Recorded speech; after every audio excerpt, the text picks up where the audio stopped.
We're opening Browser Benchmark, and we're going to go ahead and do speedometer. This is the first test. Get that going here. And it's going to go by pretty quick. Flashing screens.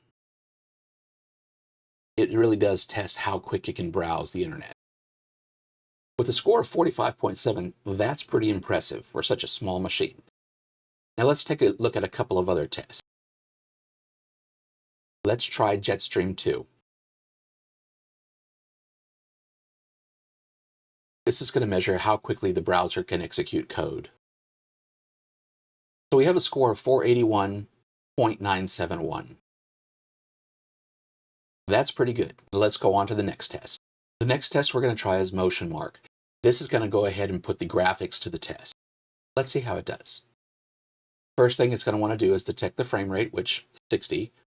I'm going to go ahead and speed this up because, like I said, this does take a while. We have a score of 8,951.35. This is really outstanding. And of course, this is with a frame rate of 60 frames per second.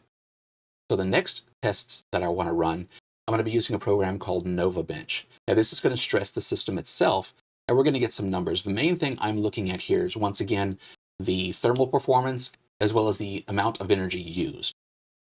So we're just going to let this run for a little bit. And there we go. We've got an overall score of 2,528. Now let's take a look at the energy used and the thermals. We're going to just go down to the bottom here. So the minimum CPU temperature was 52 Celsius, and the max CPU temperature was 66 Celsius.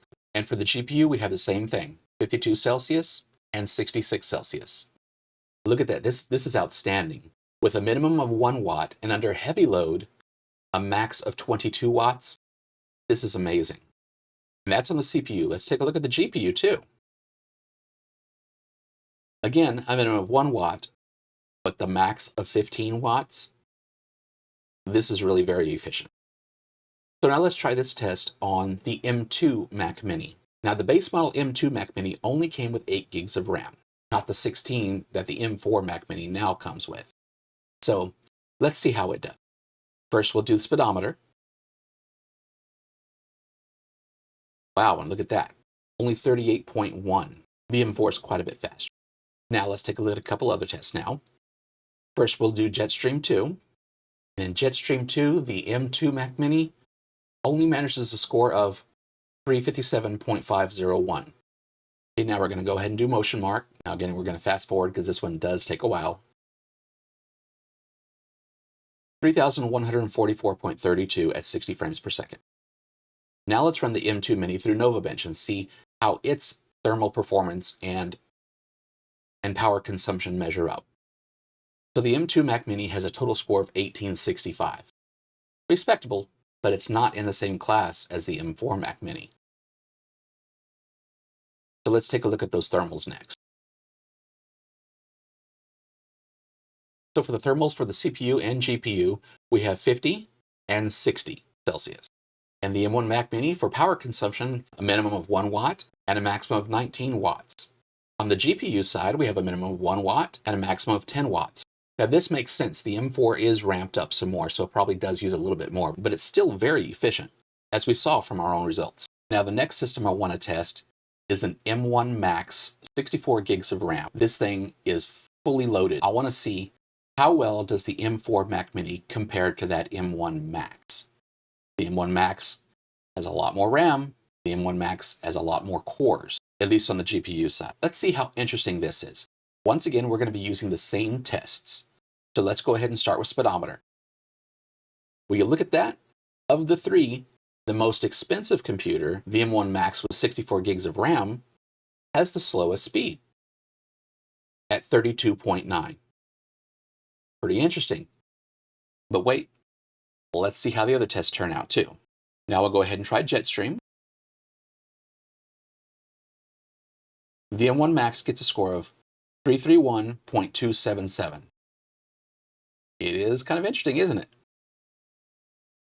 So let's move on to the next test. Once again, MotionMark, we're fast forwarding because we don't want to be here all day. And in MotionMark, the M1 Max gets a score of 6,808.37. Let's go ahead and try NovaBench. See where things go with that. And in NovaBench, the M1 Max gets a score of 2,664. Let's check its thermals and energy consumption. For CPU temp, we've got 53 Celsius on the low side and 65 Celsius on the high side. And for GPU, we have the exact same thing, 53 on the low, 65 on the high. Let's check the power consumption. So for power consumption, the M1 Max is pretty efficient for what it does, a 1 watt on the low side and 30 watts on the high side. Now that's for CPU power. Now the GPU is 1 watt on the low side and 54 watts on the high side. So what do you think of those results? Now I will say, the M1 Max can still render video faster than the M4 Mac Mini. But everything else, I think the results kind of speak for themselves. So do you need to spend $3,800 like I did for the M1 Max? Or can you just spend $600 for the base model M4 Mac Mini? I think for 95% of the people out there, the base model M4 Mac Mini is plenty. 16 gigs of RAM gets you all you need. You don't really need to go ahead and add additional storage either and pay those exorbitant Apple prices for that. Just attach a USB 4 external NVMe drive and you should be fine. Some people have talked about the power button being on the bottom in the back. I don't really think this is much of an issue because most people leave it on and let it just go to sleep on its own. But if you do have to get to it, it's so tiny, you can just lift it up a little bit and stick your finger in there and turn it on.